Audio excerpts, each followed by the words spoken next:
Caroline Gott, Adeline Blondiau, bonjour. Bienvenue au Buzz Media Orange Le Figaro. Caroline Gott, vous êtes directrice générale de la chaîne TMC, filiale de TF1. Et vous, Adeline Blondiau, vous êtes co-auteure, actrice de pas mal de séries et de celle-ci, précisément Sous le soleil de Saint-Tropez, le spin-off de la série culte de TF1 qui revient donc samedi 2 à 17h10 sur les antennes de TMC. Alors, juste pour les nostalgiques de Sous le soleil, hein, c'était le samedi après-midi sur TF1 de 1996 à 2008, c'est ça? Absolument. 480 épisodes que vous aviez, dans lesquels vous aviez joué et pas dans tous. Pas dans tous finalement. À la fin, vous aviez disparu. Là, c'est le grand retour de Caroline, Caroline, voilà. C'est un peu compliqué à faire revenir. On a l'impression de se retrouver dans une série américaine où JR revient, où Bobby est pas mort finalement. Bah, c'est plutôt pas mal comme comparaison. Ouais, on va rester. C'est l'objectif. Quelle histoire vous avez inventée pour revenir alors? On a proposé une exfiltration ratée. Voilà. Une exfiltration ratée? Une exfiltration, on fait mourir quelqu'un aux yeux de tous et de certains même de ses proches. On regroupe la famille au minimum et puis on fait une nouvelle vie ailleurs sous une nouvelle identité. D'accord. En fait, finalement, les téléspectateurs avaient envie de vous retrouver, avaient envie de retrouver la série, c'est ça? Il y avait une vraie demande pour ce spin-off? En tout cas, il y avait une vraie demande de la part de la chaîne de retrouver cette série, parce que c'est vrai que il y a peu de séries longues qui marquaient autant le public.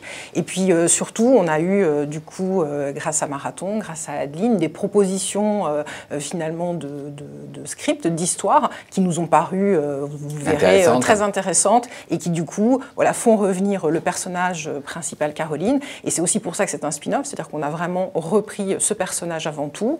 Vous verrez, il y a aussi un cast assez important, puisqu'on a une vingtaine de personnages récurrents, beaucoup de jeunes, qui était quelque chose auquel on tenait beaucoup, puisque, comme vous parliez de séries américaines, on a vraiment l'ambition, avec nos séries françaises, nos feuilletons hebdomadaires, voilà, de plaire autant. De réinstaller tout ça, ouais. Voilà. Mais c'est pas trop marqué années 90, début des années 2000, sous le soleil, vous l'avez rajeuni, vous l'avez changé. C'est plus Sous le soleil, c'est Sous le soleil de Saint-Tropez. Ah oui, on a changé, on a retiré pas mal de bling-bling, on a fait des personnages qui sont un petit peu plus matures, en tous les cas ceux de ma génération. On a gagné en sobriété et j'espère en efficacité. Et vous avez déjà tourné combien d'épisodes? 16. 16. Et c'est sur le même rythme de travail intense que... Encore plus intense. Encore plus intense. Non, parce qu'on nous disait effectivement c'était un peu tourné à la chaîne, Sous le soleil, enfin la première version. C'est considéré dans le métier vraiment comme un tournage de référence où on apprend beaucoup de choses. Ouais. C'est-à-dire qu'une fois qu'on a fait du Sous le soleil, on peut aller sur n'importe quel autre plateau. D'accord. Et ça avait été exporté dans une centaine de pays, c'est ça? Comme quoi la série française peut être exportée. Là, vous avez signé des choses avec d'autres pays? Alors ça, c'est pas nous qui signerions, dans ce cas-là, ça serait Marathon. Pour l'instant, en fait, il faut avoir, en général, pour exporter, il faut avoir une centaine d'épisodes. Donc on va attendre la centaine d'épisodes, mais c'est quand même l'objectif. Vous allez bosser. Voilà. Mais c'est tout à fait l'objectif et les séries françaises sont autant appréciées en effet que les séries américaines à l'étranger. Alors TMC a mis à l'antenne Les Mystères de l'amour, Sous le soleil. C'est pas une image un peu ringarde de TMC? C'est très gentil. En tout cas, c'est la vision que vous avez. A priori, nous, ce qui nous intéresse aussi, en dehors de votre opinion, c'est de savoir, d'avoir celle des téléspectateurs. Et ils adhèrent. Et a priori, ils adhèrent. Je crois que ce qui est difficile, si vous voulez, dans les feuilletons, et la raison pour laquelle il n'y en a pas, du coup, en France notamment, à part Plus belle la vie en feuilleton quotidien, nous, on est les seuls à faire du feuilleton hebdomadaire. Et donc, on arrive pratiquement bientôt à la 100e des Mystères de l'amour. C'est qu'il faut avoir ce que les Américains appellent un high concept, et il faut aussi avoir des personnages récurrents auxquels les gens sont fortement attachés. Ouais. Il y en a malheureusement très peu.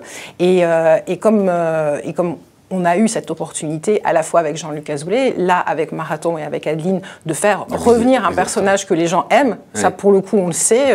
Voilà, vous avez déjà fait des interviews à Nice Matin, enfin des interviews. Ils m'ont pas dit que j'étais ringarde. Hein. Non, ils ont été gentils. C'était le concept. On reprend des vieux concepts. Alors en janvier, ça se fait aussi en divertissement. TMC, ça se fait un petit peu partout. Hein. Ouais, TMC qui était depuis quasiment le lancement de la TNT, la première chaîne de la TNT, c'est fait W9. au départ. Ah, peut-être, mais alors, il y a très longtemps, c'est fait dépasser par W9 avec 3,4% de part d'audience. Et juste derrière, on voit D8, hein, qui a été repris par le groupe Canal, qui monte très très fort. Vous avez peur de la concurrence de D8 et de W9 ? Moi, j'ai jamais peur de la concurrence parce que sinon, je ferais un autre métier. On est de toute façon dans un métier qui, par essence, est ultra concurrentiel. Donc, ce qui est intéressant, c'est de regarder la tendance. Donc, la tendance, c'est quoi? C'est que voilà, TMC est 5e chaîne nationale depuis début 2010, donc depuis 3 ans. Là, sur le mois de février, on est de nouveau 5e chaîne nationale, on va dire comme d'habitude. Donc, on reprend. Vous reprenez le leadership sur février, c'est ça? Absolument, absolument. Voilà. D'accord. Et D8 qui pousse très fort avec Hanouna. Oui, bah, ils ont quand même la nouvelle star. Donc, heureusement que ça produit quand même certains effets. Donc, en effet, avec D8 qui voilà, devient, on va dire, un concurrent plus sérieux qu'il ne l'a été jusqu'à présent, comme nous avons eu France 4. On va dire que c'est la vie normale de la télévision et la tendance normale, c'est que TMC est 5e chaîne nationale et leader de la TNT. Très bien. Et Adeline, une autre question. Adeline, vous n'avez pas été épargnée ces derniers temps par le livre de Johnny. Vous avez décidé de répondre à ce livre? Alors, j'ai décidé de répondre. Voilà, exactement. J'ai répondu par une lettre ouverte à la co-auteure, qui Amanda Sters, qui est donc responsable juridiquement de ses propos. Voilà. Ensuite, il y a une action qui est partie en référé en début de semaine pour demander à l'éditeur de me sortir de ce livre. Dans les prochains... enlever effectivement les passages de ce livre. Oui, je ne tiens pas à être dans ce livre, surtout quand les propos sont diffamatoires. Et il y aura par la suite une attaque, enfin en tous les cas, une action en justice contre les deux auteurs. Contre les deux auteurs, oui. Et l'éditeur. Évidemment, il n'est pas question de laisser les gens dire n'importe quoi comme ça sur vous et de vous diffamer. Ça a eu des répercussions très graves au sein de ma famille. Oui. Et mon fils a été victime de coups, d'insultes, et je trouve que c'est totalement inadmissible. Très bien. On vous retrouvera dans d'autres séries ou vous avez des projets de cinéma ou... Alors, non, cinéma, vous savez, en France, quand les gens font de la télé, il y a quelquefois des exceptions à droite à gauche. On est dans une petite case, on essaie de nous y enfermer. Je serai d'ici une quinzaine de jours au Théâtre Galabru pour une pièce, une comédie très légère qui s'appelle « Comment refiler son mec à sa meilleure amie ». Voilà. Parfait, donc on vous retrouve à partir de samedi après-midi sur TMC 17h10, c'est ça? Absolument. Et puis donc au Théâtre Galabru, vous avez dit dans une quinzaine de jours? Dans une quinzaine de jours à partir du 15 mars. Très bien, bonne chance, merci, bon week-end et nous nous retrouvons lundi avec un nouvel invité. Merci. Merci. Merci.